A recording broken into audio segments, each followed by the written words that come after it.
Hey Virgo, how's it going? This is your reading for July 2017. My name is Dre. If you want a reading, just email me. New setup, new apartment. I'll try to figure something out. I don't like the light, but whatever. So I already laid out the cards. And I'll get started. We have the Seven of Wands. Whoa. Five of Wands reversed. Five of Pentacles. The Ace of Swords. Queen of Wands. Seven of Swords reversed. Seven of Cups reversed. Four of Wands. The Moon. And the Emperor reversed. Outcome, we have the Queen of Cups reversed. An additional card, we have the Wheel. All right. So, what I'm seeing or what I'm feeling, it's just this desire to hold on, to this desire to like maintain. Cancer is in the 11th house for Virgo. So I feel like in terms of everything that you guys are trying to either achieve long term or things that you want to bring in, I feel like you guys are already on that path. You guys are already putting in the work, but it's just hard for you, I think, to see the reward, to understand what sort of aim you're going for. Or at least, not that. It's like, it's hard to see the big picture because I feel like you guys are so involved in the details right now. And again, I'm keeping these really incredibly general. I feel like for some of you, there's going to be a revelation that's going to happen. I feel like some of you might have a dream about something. Some of you might experience, and I told Leo this because Leo also had the moon. Excuse me. You guys might see something like a sign or something that you hadn't really paid attention to before that's really going to like catch your interest. It's really going to like just make you think about it a little differently. Let this be a time where you're allowing yourself to sort of be open, where you're allowing yourself to sort of lead a little bit with your intuition. Because the moon, Pisces, is the opposite of Virgo. Pisces sort of lives in that other world. Virgo sort of tries to bring the real world into harmony. But allow yourself either through your work or through conversations or through like reflection, allow yourself the ability through meditation to be able to let your intuition flourish a little bit, because I see that right now there is tension and there is disharmony within yourself and with another person. If it's not like specifically another person, it's like with authority figures, it's like with a job. But I'm really feeling like within yourself, you might feel like low energy. You might feel like you're putting all this work into things. You're putting all of your effort, all of your heart and your soul into something. And, I feel like things are coming along, but again, you probably might feel like you're just a little off track, because there's 3 sevens here and 2 fives, 2 queens, 2 major arcana.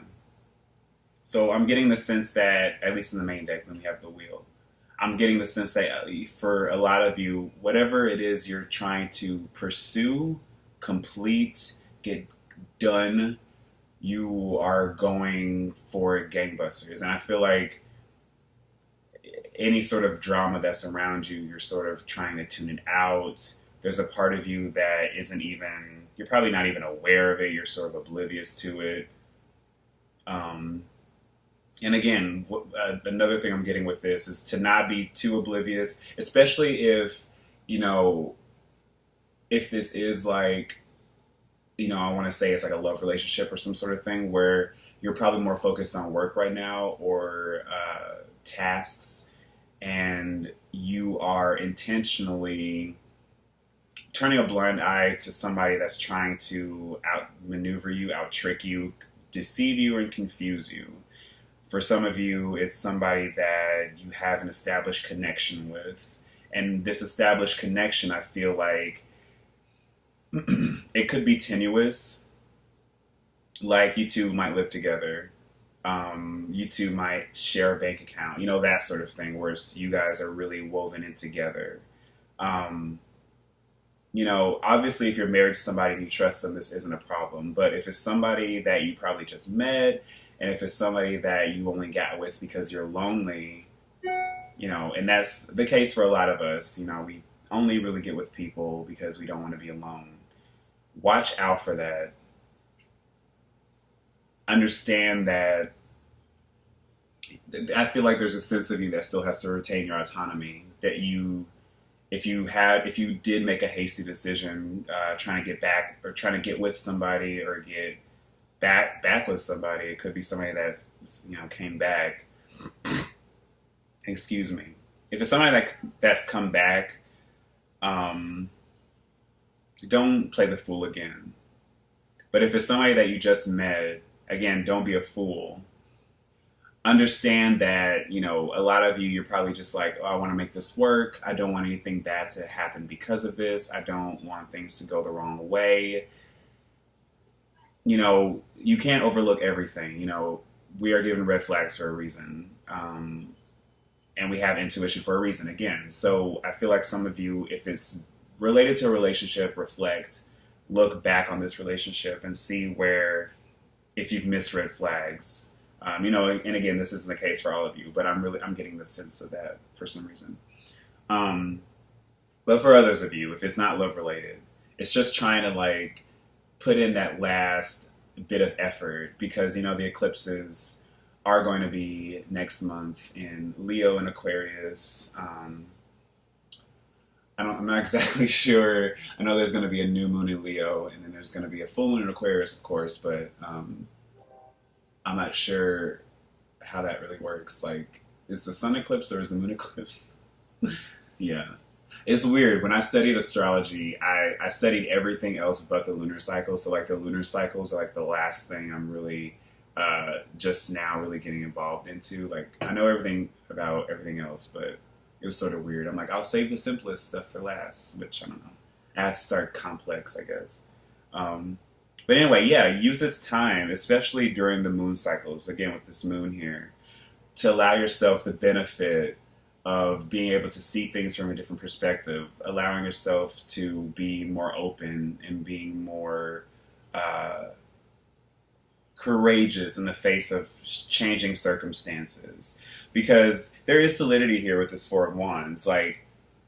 Even if you are, if you're single, I feel like now should be a time where you're allowing yourself to sort of enjoy the fruits of your labor, enjoy how far you've come, enjoy where you've been, where you're going. And so for some of you, if you're single, if you're just casually dating, this period of time is probably going to be more about, rebuilding your confidence to get ready for what's to come, understanding that there's a part of you that can be assertive, that can be dominant in a way.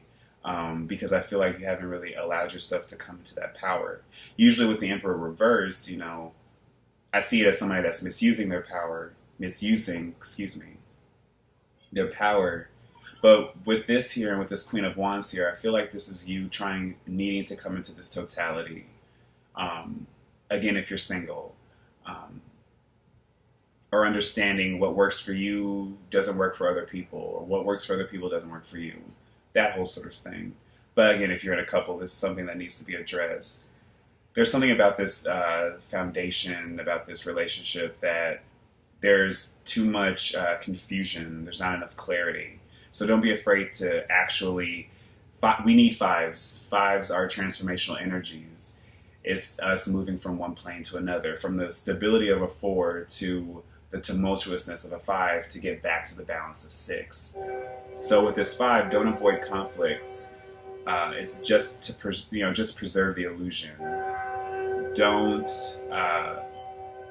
consign your soul to anybody else, with the expectation that they'll give that back to you twofold. We are responsible for our own self-worth, and other people are responsible for theirs. We're here to help each other build, not to, again, I feel like I told this to you guys last reading, maybe the reading before too. We're not here to be anybody's mother. Excuse the train. And so with the Queen of Cups here, it's sort of needing to come into an understanding that your emotions are your own, and that you should only be responsible for yours, especially when you are in a low point, when you are not at your strongest, when again, you're at your weakest point. The lesson is to understand that we can only sort of help ourselves in that problem. We can talk to other people. We can sort of, be sort of, more bold and more, be more brave with how we express our emotions to other people, and, heal ourselves through communication. But that void, that emptiness, that sadness that we feel isn't going to be easily completed by somebody else. There's always going to be strings attached.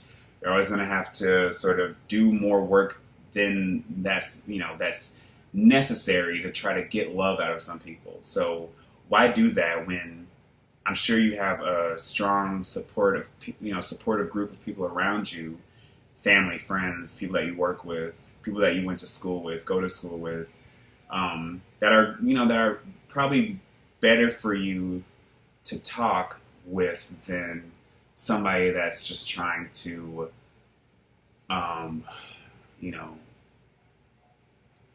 somebody that,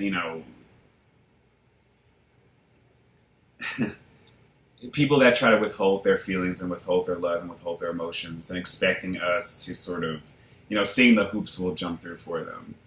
No, it's not about that. This is about your path, and this is about you needing to come into a place where you're more comfortable with asserting yourself, where you're comfortable in a place of more comfortable being in a place where you're able to execute decisions, being receptive to the world around you, being understanding, and using that as a way to heal yourself and as a way to bring other people into your life that need that help too. People that want that help, not people that you feel like you can save, but people that, friends or whatever, where you guys can exchange that information, talk it out like that, or family where you guys can heal through that. And in that process, you can heal yourself.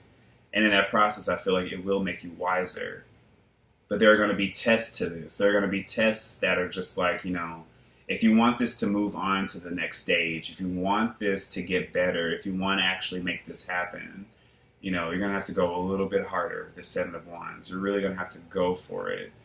All of these 7s. You can't allow yourself to be fooled, because with 7s, we're transmuting into a different stage of ourselves where, with the 8s and 9s and 10s, it's all about abundance and reaping our rewards. So with the 7s, it's just like a trial of strength. And this 10 here with this wheel talks about completion. So you have everything on your side. You have the tools at your disposal. You have the means, but you have to find a way. And it has to be a way in which it heals yourself emotionally. It heals yourself in terms of like your self-worth. And again, if you're in a terrible relationship, you need to find a way to actually end it or at least resolve it or get it to a different stage to where you're not hurting anymore, or in a job or in a creative venture, or in terms of like your self-confidence in general. If you're trying to really put yourself out there in terms of, wanting people to see you or being more social or whatever. This is all about understanding that you have a lot to work with. You just have to believe it, and you have to let other people believe it as well. All right, Virgo, so thank you guys so much. I don't know if I said this, but if you want a reading, just email me. And I will see you guys soon. Bye.